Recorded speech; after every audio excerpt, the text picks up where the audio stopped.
नमस्कार। इस वक्त मैं बाड़मेर में हूं और मेरे साथ में खबरों की दुनिया के जाने पहचाने चेहरे तेजल मीडिया के डायरेक्टर प्रेमाराम जी भादू साहब है।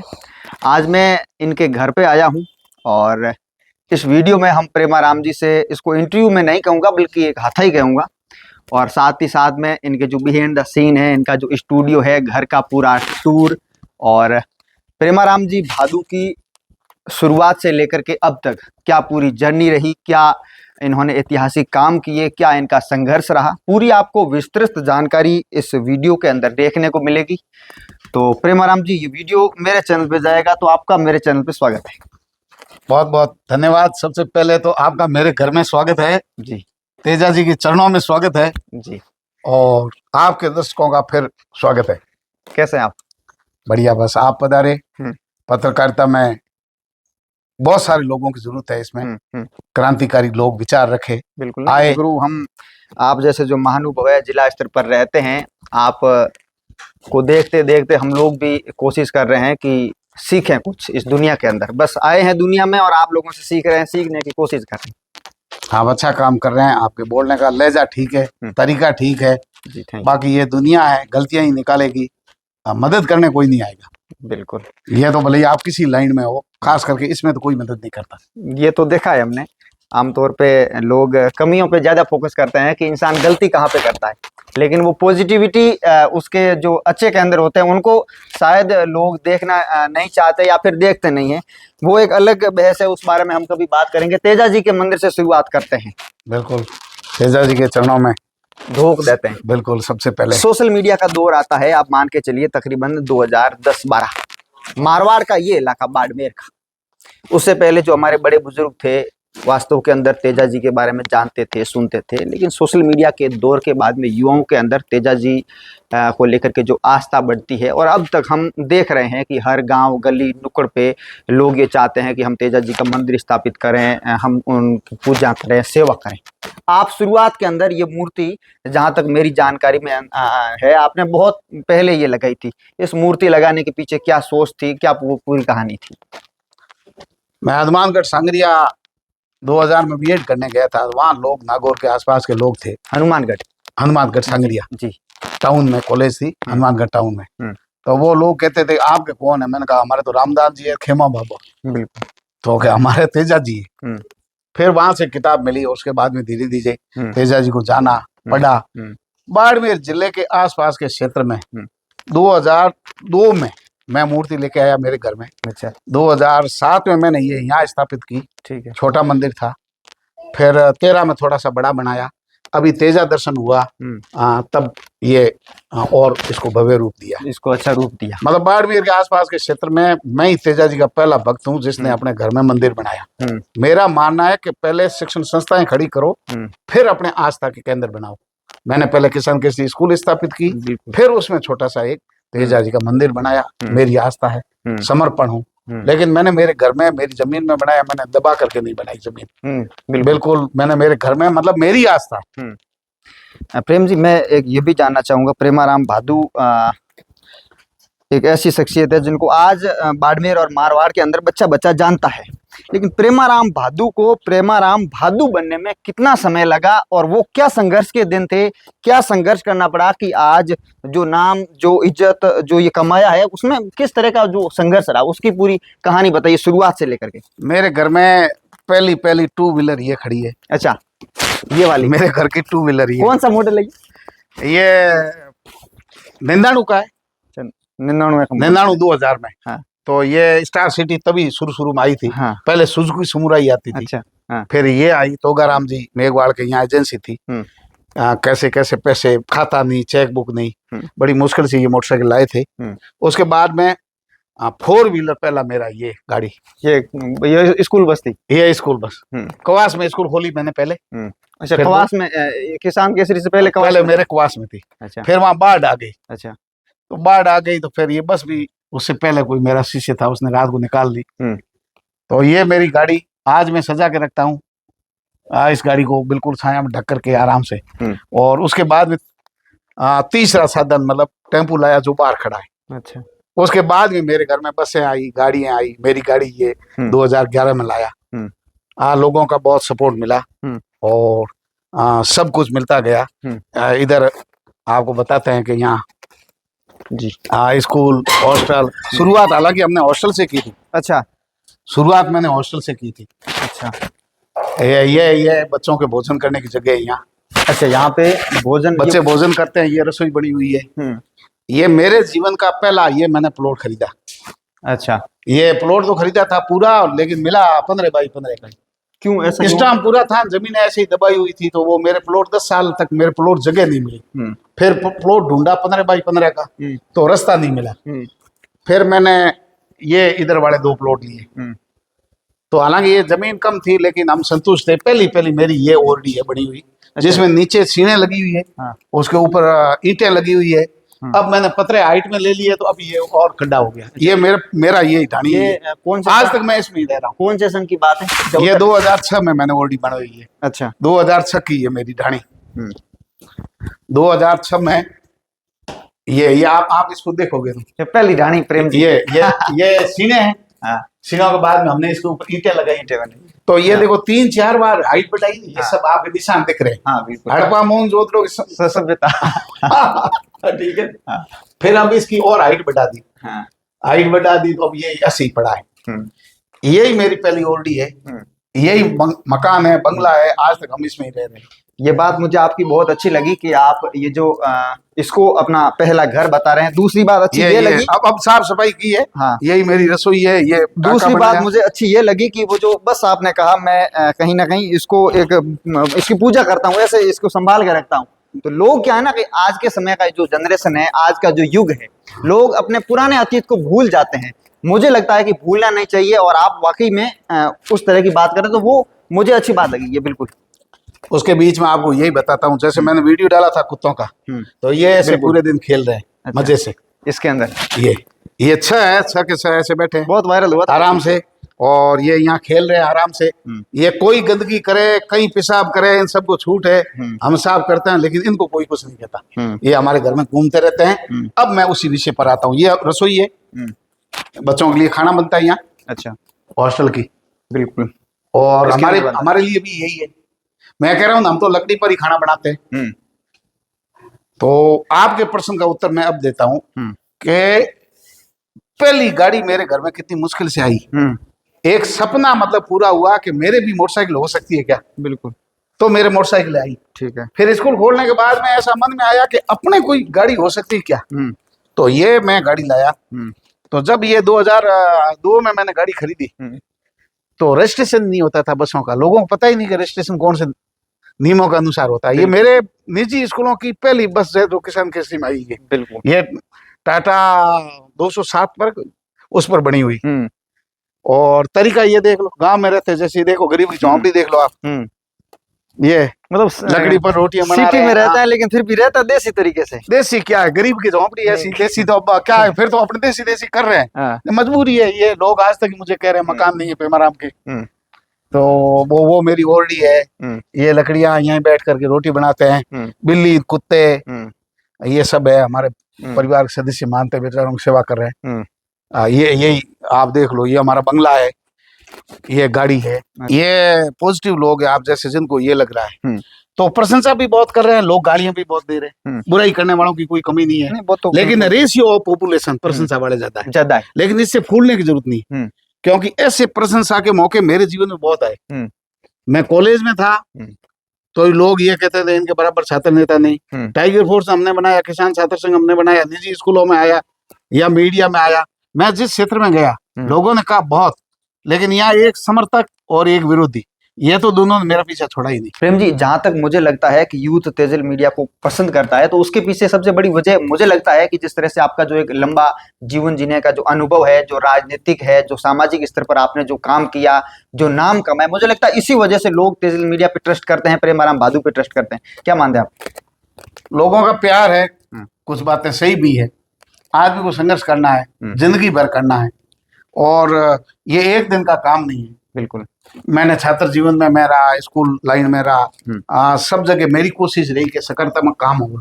आज भी मैं गलत काम अगर होते देख रहा हूँ या कुछ गलत हो रहा है, तो मुझे ऐसा लगता है कि कोई आगे नहीं आ रहा है, तो हमें कदम आगे बढ़ाना चाहिए। लेकिन आंखों के आगे कोई ऐसा हो रहा है तो उसको रोकने का प्रयास करना चाहिए। मानव जीवन, सामाजिक जीवन में आप हो तो आप खुद का कुछ दायित्व बनता है।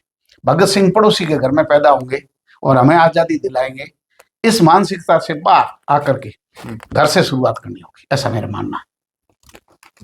यहाँ पे मैं आया, एक नहीं दो नहीं, उधर की साइड में देखा, सैकड़ों की तादाद के अंदर यहाँ पे तस्वीरें हैं।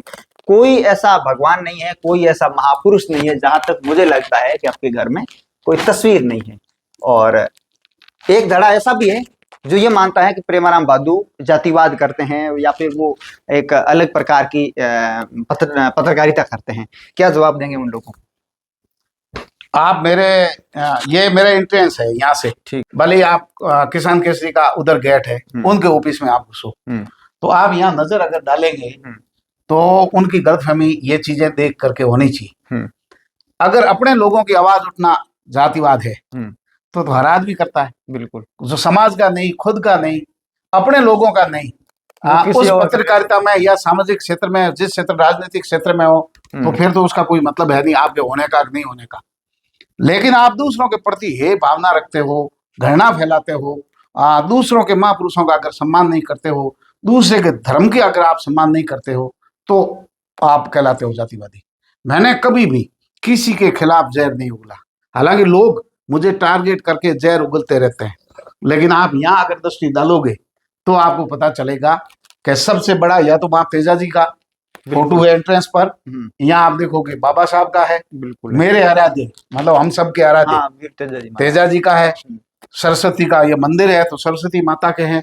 फिर आप यहाँ लोक देवताओं को आप देख लीजिए, आपको कोई लोक देवता महापुरुष ऐसा नहीं है जिनकी यहाँ तस्वीर नहीं है। नहीं, बिल्कुल। और तो मेरे जो आता है वो तो आदमी यहीं बैठता है, बिल्कुल। तो आदमी के आप घर में जाओगे, आप अचानक मेरे घर में आए हो, अब मैंने कोई तैयारियां नहीं की, इससे आदमी के वातावरण, आदमी कैसा खा रहा है, कहाँ रह रहा है, उसके घर की साफ सफाई कैसी है, कहाँ कौन सी चीज रखी हुई है, कौन सी किताबें पढ़ता है, कौन सा अखबार पढ़ता है, या जो मानसिक खुराक है वो इन्हीं महापुरुषों के साहित्य पढ़ते हुए। आप मेरी टेबल पर देखोगे तो पुराने लोक देवताओं की, महापुरुषों की, और वर्तमान में कोई साहित्य चल रहा है तो मेरे पास ऐसी किताबें हर जगह आपको मिलेगी। मेरे पास 1000 किताबें और लगभग 1000 तस्वीरें महापुरुषों की मेरे यहाँ एक रूम पूरा भरा हुआ, वो भी आपको दिखाई। चलिए आगे चलते हैं। यहाँ पे क्या होता है प्रेम जी इस पूरे हॉल के अंदर? ये मेरी डाणी है। अच्छा, ये मेरी डाणी है। हाँ। 4 मेहमान आए तो यहाँ बैठ सकते हैं, यहाँ पे मेरा यही आवास है। सामने देखो मेरे कपड़े रखे हैं, कपड़े मतलब ये इमरजेंसी, मतलब मैं जैसे कहीं शूट करना है, बाहर जाना है तो मेरे सारे कपड़े पहनने वाले यहीं प्रेस करके रख देते हैं। अच्छा, मैं इसमें से निकाल के पहन लेता हूँ। हाँ। यही मेरी ढाणी है, ये मेरे सोने की जगह है। महापुरुषों की तस्वीर यहाँ भी आप देखोगे तो माँ कर्मोबाई की पेंटिंग आपको मिलेगी, बिल्कुल। आप यहाँ भी देखोगे तो तेजा जी की तस्वीर आपको मिलेगी, बिल्कुल, ठीक है ना। 4 मेहमान आए तो बैठने की जगह ये, और आप यहाँ देखोगे तो ये सारा, ये देखो यहाँ भी तेजा जी की किताब आपको मिल रही है, बिल्कुल, ठीक है। महापुरुषों की किताबें आपको मिल रही है। ये हमारे किसान कालदर्शक कैलेंडर है, तो ये मेरे पास है, बिल्कुल, वो आता है तो मैं उनको देता हूँ। यहाँ भी अगर आप देखोगे ना सारी कुछ, ये हमारे तेजल मीडिया का लोगो हमने बना रखा है। कोई मेहमान आए तो मेहमान को देते हैं, करते हैं, तो यहाँ आप देखोगे तो सारी चीज वही है, सारा कुछ। बैठ के समाचार सुन लेते हैं, अखबार पढ़ लेते हैं, और छोटा मोटा काम होता है वो यहाँ बैठ के कर लेते हैं। तो यहाँ पे आप बैठ के कर लेते हैं। हमारे स्कूल का छोटा मोटा काम है वो भी कर लेते हैं। पहले एडिटिंग वगैरह देवीलाल इसमें ही करता। अच्छा, अब लैपटॉप ले आए तो जो हमारा ऑफिस है उसके अंदर लैपटॉप लगा हुआ, एकदम साधारण तरीके से रहते हैं, कोई तड़क भड़क नहीं है। मुझे एक कमरा स्टैंडर्ड उसमें फर्नीचर बना करके मैं बना सकता हूँ, इतनी हैसियत है। लोग घना ही मैणा दे भने तो मार दियो पर होगा दिन, मकान नहीं है, मकान नहीं है। लेकिन मैं यहाँ ही रह रहा हूँ, मैंने नींद अठी आवे जॉन में जू तो रात को 4 बजे घरे आ हूँ, अटे आऊँ जिन्हें मारने सो। मैं इसी को पवित्र स्थान मानता हूँ। मेरे लिए ये मंदिर है, ये पवित्र स्थान है, यहाँ ही बैठता हूँ तब मेरे बुद्धि अकल काम करती मेरे इस घर में आने के बाद। ये कुर्सी भी आप देख लो बहुत पुरानी है, ऐसी कुर्सियां बाती नहीं, बिल्कुल, मैंने कुछ भी नहीं बदला, आप देख लो। और ये अभी जो हम एक योजना लागू कर रहे हैं, अच्छा बालिका स्कूल की, अच्छा वो सब कुछ ये है। अच्छा, आपके प्रश्न का उत्तर मैं अब देता हूँ। बिल्कुल। आदमी कुछ भी आवरण बदल लेगा, कपड़े बदल लेगा, क्षेत्र बदल लेगा, दोस्त बदल देगा, खानदान माँ बाप बदल नहीं सकता। नहीं बदल सकता। आप कहीं भी जाओगे, वापस आओगे, जो पुरानी पीढ़ी है, गांव के लोग हैं, आपको उसी दृष्टि से देखेंगे। मैं कुछ भी बन गया, मैं गांव जाऊंगा तो मैंने प्रेमो भादुरी कही, बिल्कुल। वो मेरे बुजुर्ग है, मेरे बड़े हैं, उनके हाथों में मैं बड़ा हुआ हूँ, नानी है, दादी है।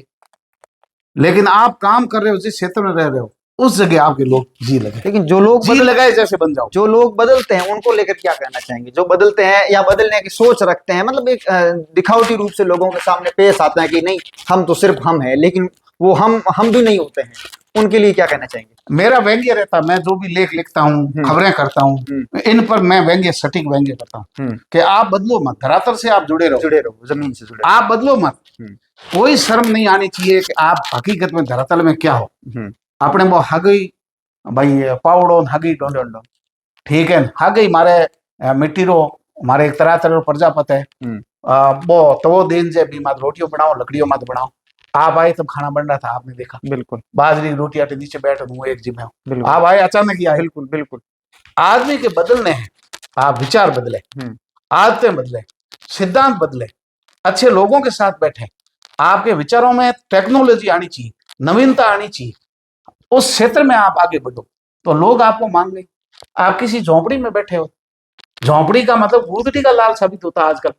आज जो प्रतिभाएं आगे जा रही है वो कैसे कैसे घरों से निकल के जा रही है, और जिन लोगों को सुविधाएं ज्यादा दी उनके क्या हालात है आज बताओ। तो मैंने हमेशा, अगर मैं शिक्षक था तो मुझे ऐसा लग रहा था कि बच्चे पढ़ क्यों नहीं रहे, ऐसे मुझे खिन्न होती थी। अगर पत्रकारिता क्षेत्र में हूं तो मुझे ऐसा लग रहा है सोशल मीडिया पर आखिर इतनी गंदगी क्यों, फर्जी अकाउंट वाले क्यों, लोग गलत कमेंट क्यों करते हैं, मुझे ऐसे मेरे मन में हो रहा है कि दुनिया सुधरती क्यों नहीं। हालांकि सुधरनी नहीं है, लेकिन हमारे प्रयास है बिल्कुल कि हमारी वजह से कुछ हो जाए। आदमी को सुधार के प्रयास करने चाहिए और खुद को वैसा ही दिखाना।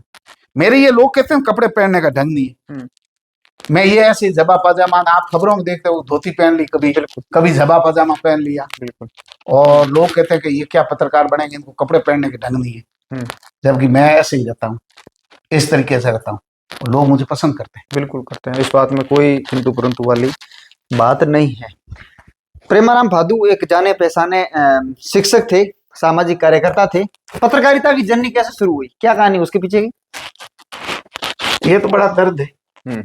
किस बात का दर्द था? दर्द तो यही था कि सबके मन में होता है कि हम खबरें कर दें, खबरें दे दें, अच्छी खबर प्रसारित करा दें, या मैं कह रहा हूँ social media, electronic media, print media, इसमें अपने मन के भाव होते हैं कि अच्छी खबरें सुनने को मिले, देखने को मिले। तो हम जब अच्छी खबरें भी कहते थे ना तो लोग नहीं करते थे, तो हमें ऐसा होता था, हमें लगता था कि मीडिया के अंदर जो लोग हैं वो बढ़िया लोग हैं और ये सिर्फ भगवान के अवतार लिया हुआ धरती पर है और ये सबके हित में ही काम करते हैं, ऐसी मेरी राय थी। ठीक है। और मीडिया के सारे लोग मेरे अच्छे दोस्त हुआ करते थे। बिल्कुल। मेरे मीडिया में आने के बाद में उनकी राय अलग है, पहले मेरी राय उनके बारे में अच्छी थी, अभी भी अच्छी है। और फिर यहाँ एक दौर चला, मैंने आपको बताया कि भाई तेजा जी की मेरे आस्था थी। बिल्कुल। तो मैंने पहले किसान केसरी स्कूल बनाई, मेरी जमीन खरीदी, फिर मूर्ति लाए, इतने पैसे कमाए कि इस मूर्ति के पैसे दे सकते हैं। उसके बाद में जगह खरीदी, ठीक है ना, फिर मैंने जागरण आयोजित की, तेजा जी की यहाँ कथा का आयोजन किया, और उसके बाद मूर्ति को तरीके से सुरसुरा से जोत ला करके, जागती जोत ला करके नियमानुसार विधि विधान से तेजा जी को यहाँ स्थापित किया। बिल्कुल। तो मैंने मेरे घर में किया, मेरी आस्था।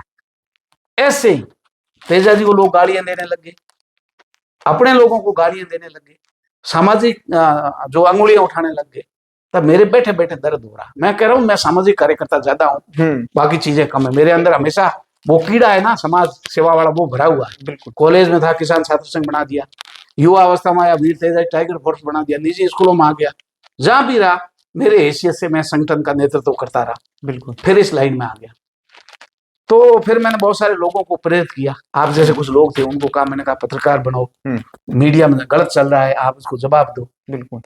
तो कोई तैयार हुआ ही नहीं, 2-4 लोगों को हमने पत्रकार बनाया भी, वो बनाया तो वो भाग गए, हमारा फोन उठाना ही बंद कर दिया। वो कहे ऐसे आसानी से पत्रकार बना जाता है, लेकिन आप पढ़ना बोलना आता था, आप खुद क्यों नहीं करते? फिर मुझे ही गुस्सा आ गया, ताव आ गया मुझे ही। मैंने कहा अब पत्रकार बना के बताते हैं। फिर मैंने महेश्वर शक्ति नाम का एक अखबार है, बिल्कुल, वो जो अखबार है उसको लिया, संपादक चेंज किया, फिर तेजल पत्रिका का रजिस्ट्रेशन करवाया।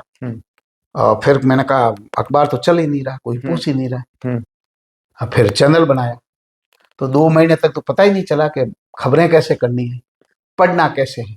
आज स्टैंडर्ड से स्टैंडर्ड जो टेक्नोलॉजी है वो तेजल मीडिया के पास है, बिल्कुल अच्छी से अच्छी। लोगों के लोगो भी नहीं बनाया हुआ है, हमारे टीवी का इंट्रो, लोगो, माइक, ठीक है ना, लैपटॉप, कैमरा, जो स्टैंडर्ड से स्टैंडर्ड चीज है ना, वो आज हमारे पास है। बेस्ट टेक्नोलॉजी हम ले आए, लेकिन हमारे को किसी ने पता नहीं बताया कि ये माइक कहाँ मिलता है। तब एक आदमी सीधा साधा, उस आदमी ने कहा कि वो डोरी वाला माइक पड़ा है, वो मैं आपको बता सकता हूँ। ठीक है, गया बेचारे ने वो माइक दिया, डोरी वाले से, डोरी में पिस में मैंने आखिर जाता है, डोरी टूट जाती, बोयो का माइक आता है वो। हाँ। बड़े परेशान होते होते धीरे धीरे आए, 2 महीने के बाद धीरे धीरे समझ में आई, करने लगे। तो पहले लोगों ने कहा इनके धंधे बंद हो गए, धंधे है नहीं, बेरोजगार आदमी है, अब दादाजी पत्रकार बनेंगे, ऐसे कमेंट आते थे। अब निकले आदमी है। एक मेरा ये सवाल रहेगा कि जिला मुख्यालय पर बड़े बड़े पत्रकार जो अपने आप को कहते हैं या मानते हैं, उनके बीच में एक पत्रकारिता की जर्नी शुरू करना कितना चुनौती भरा रहा होगा? बीच में तो वो रहते हैं, उनको पता है, मैं उनके बीच में कभी रहा नहीं। ना तो पत्रकारों ने मुझे स्वीकार किया, अच्छा, और ना मैं पत्रकारिता आने के बाद में उनके पास गया। मैं अकेला ही रहा, आज ही अकेला ही हूँ। आज भी प्रेस वार्ता करते हैं, सामूहिक रूप से कोई जाता है तो मैं नहीं जाता हूँ। हालांकि मेरे खिलाफ एक गुट बना हुआ है, यहाँ ही रजिस्ट्रार्ड विभाग में एक बार में मीडिया प्रेस क्लब बना दिया मैंने, तेजल मीडिया ग्रुप संस्थान उसी रजिस्ट्रार्ड विभाग से करा दिया। ठीक है, मैं भी प्रेस क्लब का मालिक हूँ, लेकिन वो भी प्रेस क्लब के मालिक है। लेकिन मैंने उनको जाकर के नहीं कहा कि आप जैसे प्रेस क्लब मेरे भी है, मेरे पास सारे रजिस्ट्रेशन है, लेकिन वो प्रेस का मालिक मानते हैं, मैं उनके साथ बैठता नहीं। मीडिया के अंदर केवल कलेक्ट्रेट से कोतवाली तक खबरें नहीं है। जबरदस्ती कोई लेडीज जा रही है, घर से नाराज हो गई, उनके पीछे कैमरा लेकर के कुत्तों की तरह भागने वाला मीडिया नहीं है। मीडिया के लिए पब्लिक से जुड़ी हुई बहुत खबरें हैं, बिल्कुल, लेकिन पब्लिक जो है ना, उस पब्लिक को भी जागरूक होना पड़ता है। पब्लिक भी अपने लोगों का ध्यान रखें, कैसी खबरें हो सकती है, कैसी नहीं हो सकती है। आपको कोई स्वीकार नहीं करेगा, मैं कह रहा हूं, आपको हमको कोई स्वीकार नहीं करेगा। आपको और हमको योग्यता दिखानी पड़ेगी, योग्यता, वही बात, तो फिर दुनिया आपको स्वीकार करेगी। ना कोई तेजल मीडिया को स्वीकार करने वाले हैं, ना चंदन एसकेडी को कोई स्वीकार करने वाला है, लेकिन आप कुछ करोगे तो आपको स्वीकार जरूर करेंगे। तब मेरी ना तो किसी से दुश्मनी है, ना दोस्ती है, और ना मेरे को कोई साथ रखता है, ना मैं किसी के पास जाता हूँ। मैंने जो भी किया है इन लोगों को छोड़ करके दूसरों की मदद दी, क्योंकि मेरी भी तो कोई मदद करता है। बिल्कुल, मैंने कहा माइक पहला किसी ने मुझे दिलाया, बिल्कुल, तो लोग मदद करते हैं। मैं पूरे जिले के लोगों से हमेशा ही कहता हूँ, नए नए लोग हैं, और वो जो शहर से बाहर जो काम कर रहे हैं, वो सारे लोग मेरा रिगार्ड करते हैं, मेरे पास आते हैं, मुझे बुलाते हैं, उनके पास खबर करने जाते हैं। लोग कहते हैं तेजल मीडिया वाला बुलाओ। आप जैसे बहुत सारे लोग हैं तो मीडिया क्षेत्र में है, लेकिन वो मुझे कंपटीटर नहीं मानते, वो मुझे बड़ा भाई मानते हैं। वो कहते हैं कि प्रेम जी को भी साथ में बुलाओ, हमारे को बुलाओ, लेकिन प्रेमाराम जी को भी साथ में बुलाओ। तो हमें भी हौसला मिलता है कि एक ग्रामीण क्षेत्र में हीरे की ढाणी कहीं बैठा जोधपुर सीमा पर, और वो आदमी याद रखता है कि तेजल मीडिया को बुलाओ। जब अपने लोग अपने लोगों का आदर और रिगार्ड सीख लेंगे ना, उस दिन मीडिया में लोग भी हो जाएंगे, गरीब पीड़ित शोषित की आवाज भी लोग बनेंगे, और आप और हमारे जैसे लोगों को हौसला भी बनेगा। बिल्कुल सर। चलिए सर, यहाँ पे आए हैं, इस रूम के अंदर बहुत कुछ है। इस रूम के अंदर क्या कहानी है इस रूम की? सबसे पहले यहाँ पे ये जितना पूरा सामान पड़ा है, क्या करने वाले हैं भविष्य के अंदर, क्या प्लान है आपका? ये एक एनजीओ है, एनजीओ के साथ मिलकर के 200 बालिकाओं की स्कूल खोल रहे हैं नए सत्र में। अच्छा, नए सत्र में मतलब 2 फरवरी को एग्जाम है, एक परीक्षा है, जो दूसरी से 7वीं बच्चियां पढ़ रही है, और कक्षा वाइज सिलेबस है। 2 फरवरी को 10 बजे एग्जाम है, अलग अलग सेंटरों पर है, ठीक है, लेकिन जो ऑनलाइन भर रहे हैं उन सबका किसान केसरी में सेंटर है, बाकी हमारे अलग अलग सेंटर रखे हुए हैं। फिर बच्चियों का चयन होगा।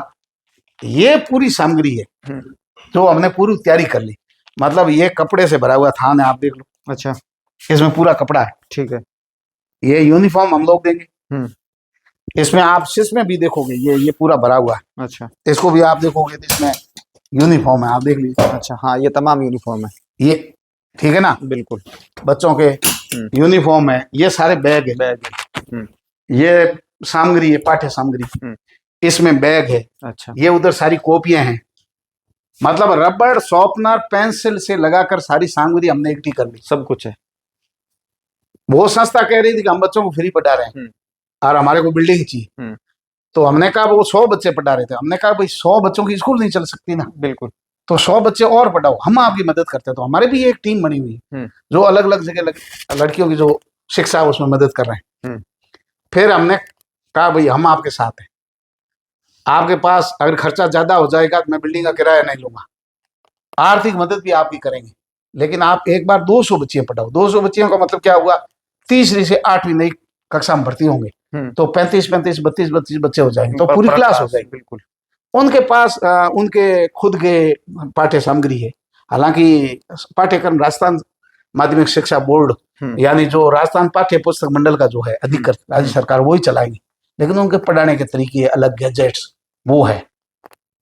तो मैंने कहा बच्चा तो सरकारी स्कूल में फ्री पढ़ रहा है, फिर आप एक जगह से दूसरी जगह शिफ्ट करोगे बिल्कुल तो फिर फ्री क्या है। हमने कहा ये फ्री नहीं है, आप सब कुछ फ्री दो उनको, पढ़ाई के स्वाद।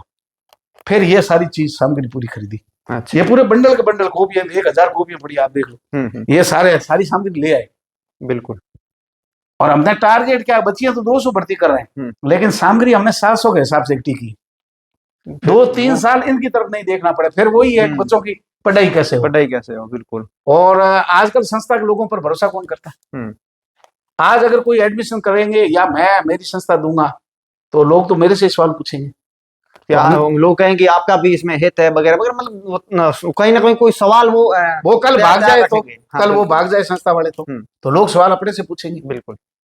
तब उन्होंने कहा 3 साल का प्रोजेक्ट है, तो मैंने कहा 3 साल का प्रोजेक्ट है तो यही बच्चियां 3 साल तक पढ़ेगी और अगले साल तीसरी में और आ जाएगी 35। बिल्कुल।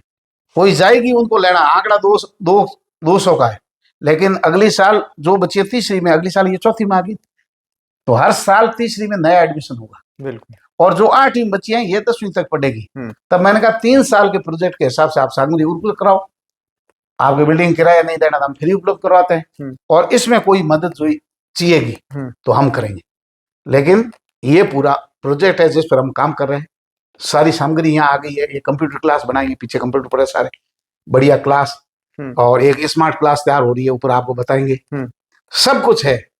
यानी हमने 700 का आंकड़े का मतलब है 3 साल ये बच्चे पढ़ेगी ना लगातार, इतनी सामग्री हमने संस्था से पहले इलाके रख दी, इसलिए 3 साल की गारंटी है कि ये बच्चे पढ़ेगी। 8वीं वाली 10वीं करेगी तब तक गारंटी है, ना स्कूल बदलने की जरूरत है। पेन, रबड़, शॉर्पनर, पार्टी, कॉपी तक नहीं लानी, ड्रेस, उनके पहनने के जूते, बैग, ये सारी सामग्री। क्या इसके पीछे का मुख्य उद्देश्य यही है कि बालिका शिक्षा को एक अलग विजन के साथ में प्रमोट किया जाए? संस्था के लोग तो बालिका शिक्षा चला रहे हैं, उनका उद्देश्य तो यही था। हमारी टीम ने बड़ी मंथन के बाद में, मतलब ये साल भर से इस प्रोजेक्ट पर काम चल रहा है, लेकिन हम लोगों ने भरोसा नहीं किया। उनको क्या था कि एक तो बिल्डिंग चाहिए, एक अनुभवी टीम चाहिए, एक मान्यता वाली स्कूल चाहिए। जैसे कल इस बच्ची को भर्ती करेंगे आप, अगर बच्ची स्कूल छोड़ के जा रही है तो उसको टीसी भी देनी पड़ेगी। तो बिना मान्यता का कोई कमरा, 4 कमरे कहीं लिए, बच्चों का भविष्य खराब हो जाएगा कल।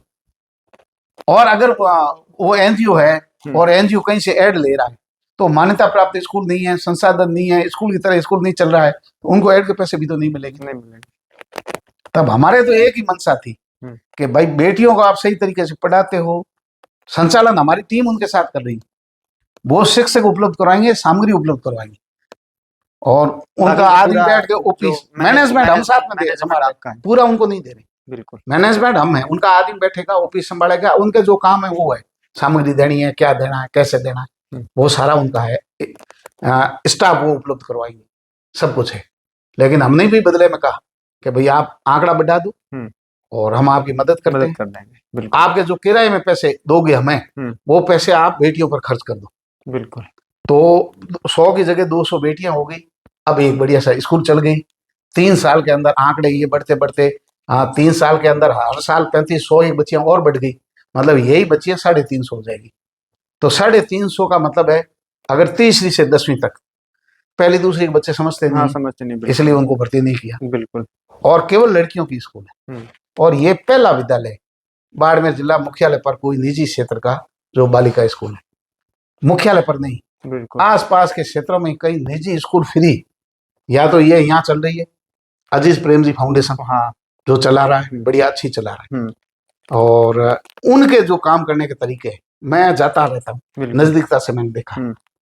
इस संस्थान की जो है वो उनसे भी बेहतर, तब हम इनके साथ आए। मैं सब लोगों से अपील करता हूँ कि 2 फरवरी को एग्जाम है, आप ऑनलाइन गूगल फॉर्म है उसमें जा सकते हैं, नहीं गए हैं तो आप ऑनलाइन ऑफलाइन कोई संस्था प्रदान है, हमें केवल कक्षा का पता होना चाहिए और बच्ची रेगुलर पढ़ रही है, ये संस्था प्रदान सर्टिफाइड करे, और आप मुझे व्हाट्सअप कर दें, भेज दें, दे दें, और कुछ भी नहीं करें तो 2 फरवरी को 10 बजे मतलब आधा घंटा पहले आ जाना कि हमारी बच्ची ये है, इस कक्षा की हम परीक्षा दिला देंगे। हम बैठे हैं यहाँ, पेपर की कोई कमी नहीं है, बच्चियों के हित में ही काम कर रहे हैं, लेकिन ज्यादा से ज्यादा बच्चियों को एग्जाम दिलवाना। संगत जी अपील करो एक बार। बिल्कुल सर, जिस तरह से बालिकाओं के लिए बालिका शिक्षा को लेकर के जिस तरह से जो काम कर रहे हैं, वाकई में अच्छा काम कर रहे हैं। सबसे पहले तो आप और हम सभी को सराहना करने की जरूरत है। और दूसरी बात, 2 फरवरी जैसा कि सर ने कहा, अगर आप फोन ना कर सकते हैं, कोई फॉर्म ना भर सकते हैं, तो आपको 2 फरवरी के दिन किसान केसरी स्कूल आना है। बच्चे 10 बजे एग्जाम है, आधा घंटा पहले आ जाए। बिल्कुल, तो आप आइएगा। और यहाँ पे जिस तरह से सर जो बालिका शिक्षा को लेकर के जिस तरह से जो काम कर रहे हैं, जिस एनजीओ के साथ मिलकर के, हमें आप सबको सर को सराहने की जरूरत है। तो आप लोग जरूर आइएगा।